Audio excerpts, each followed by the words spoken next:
do you want to blame God? Because of a marriage that failed because you're not good in bed.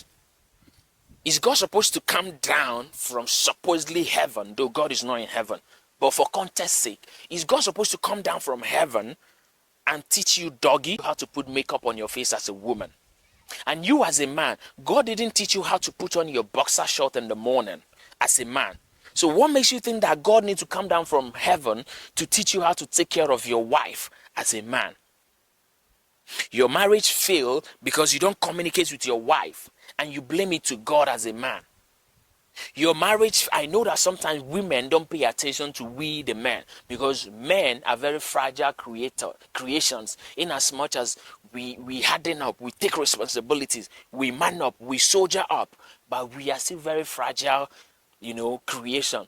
Sometimes we think that you people just don't understand us, because when we talk, you think, you're supposed to be a man, you're supposed to chest it. Because of that, we don't communicate sometimes. So you don't necessarily blame it on men. You blame it on your inability to listen when a man is communicating. Are you getting it? Now, you don't have good character. When your man is talking, you're talking. I'm not saying be a slave. Don't talk when necessary. Talk, but talk as a woman. Talk as an African woman. Is that gentleman burning up? Is he all fired up? Is he talking out of anger? That is not the best time to talk back. Relax. Let him pour out his heart.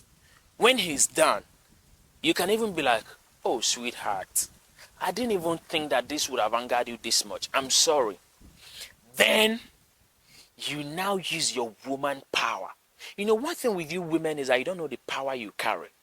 You carry the power of pampering. And men love to be pampered.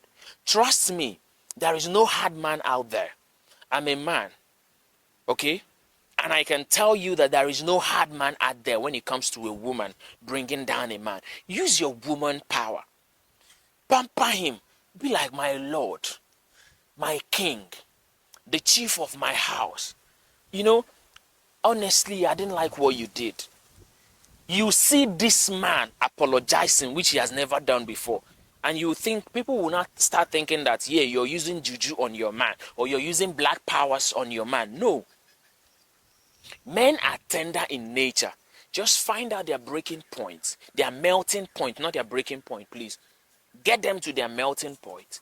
Communicate with them. Trust me, they will give you attention.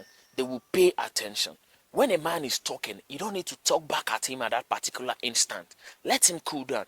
Talk with him. Find the times that are right to speak with him. You don't serve your husband breakfast when it's time and your marriage breaks and you're blaming it to God.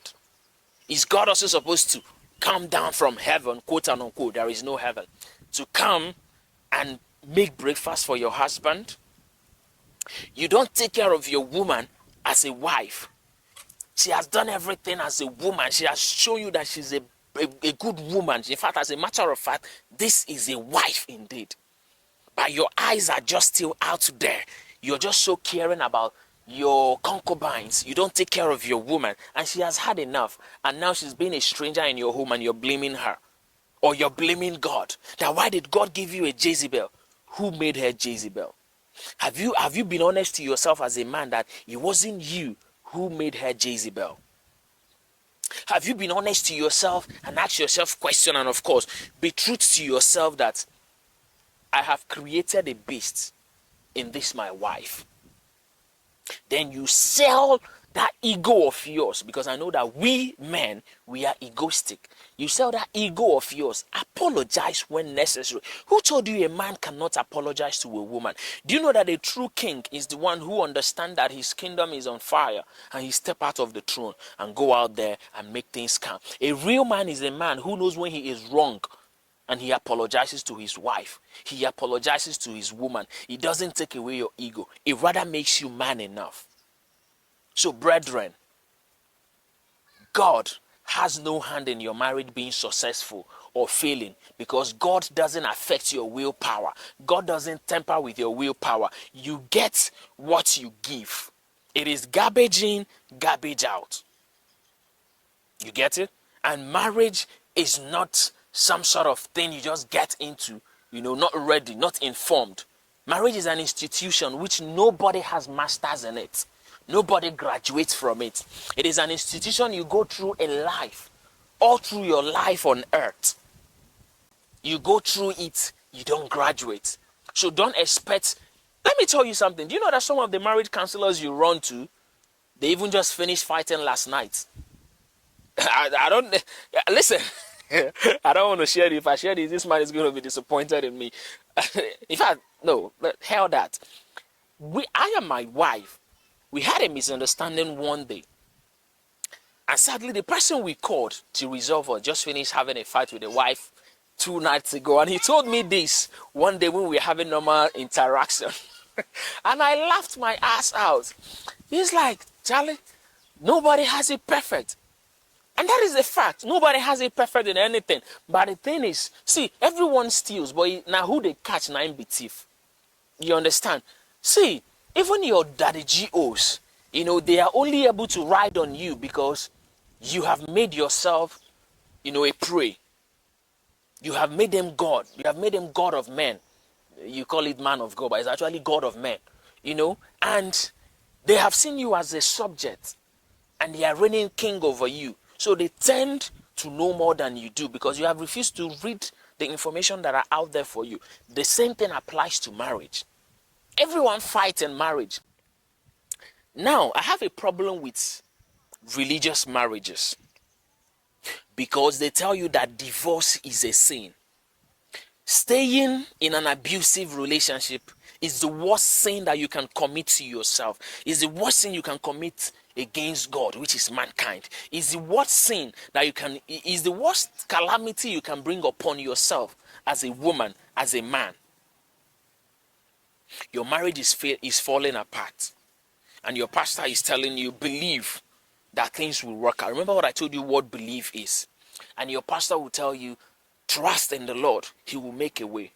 Bro, if your marriage is not working, my beloved sister, if that man is using you as a drum, or using you as a tinker, to learn his panel beating work, please file for divorce. Go back to your parents' house. Don't tell me, I don't know what people will say. When you give up the ghost, they will come to your funeral and they will still blame you for being there even when all odds were against you. What people will say actually doesn't matter. It doesn't concern you. It's none of your business. What matters most is your mental health. Is you coming out alive? Is you not losing your life? All in the name of marriage. So my dear, when marriage is failing and divorce is the only way, please divorce. Separate. Go your separate ways. God is in infinite wisdom and understanding will bring you a man who will cherish you. God is in wisdom and in infinite mercy will bring you a woman who will king you. Because every man need a woman who will bring out the king in him, and every woman need a man who will bring out the queen in him. So, your marriage is in your hands, not in the hands of your daddy GO, not in the hands of any spiritual leader, but in your hands. Then somebody will tell you, for the fact that you lost your life to love, you will make heaven. First of all, there is no heaven anywhere where anybody will go. The life you live here is all you've got, and you have to man up and own it. Okay, you think if there was a heaven, even the one who brought you the religious books would have told you about it. Have you not gone to Europe? Ask your people in Europe. Some of them don't even want to be in the same bus with you. But you want to lose your life in marriage all in the name of going to heaven. Listen, let me tell you something. You know that religion is actually the worst thing that has ever happened to Africa, to human race, and I mean Africa to be precise. They take away your power of will and choices, and then they gave you prayer and faith. Are you getting it? And then things that you could have done on your own very self as a normal human being. You getting it? You now think that religion or praying is what should have gotten it for you. And then someone will tell me that marriage is supposed to be for better, for worse. Who even made that statement? Who is the first person that made that statement? I think the person needs to be arrested. No, the person that made that first statement need to be arrested. How can you tell me that marriage is for better, for worse? If a man is killing you in marriage, you should stay in the marriage. If a woman is killing you or unaliving you in a marriage, you stay in the marriage. Unless, of course, you mean the worst to be, oh, maybe when your loved one is, in a bad health condition, or in his worst state of life, in business, when things are not going well, I accept. But when a marriage is now a threat to your life, my brother, my sister, run. No, because it is actually crazy how the religion targets for better, for worse. Because what God has joined together, let no man put asunder. Bro, God is you and myself. God is mankind. It is you who joined the marriage together, and it's also you that have the power to put asunder. So when it's a threat to your life, you end it. So please, don't let this very marriage you're into end your life. If it's not working, quit.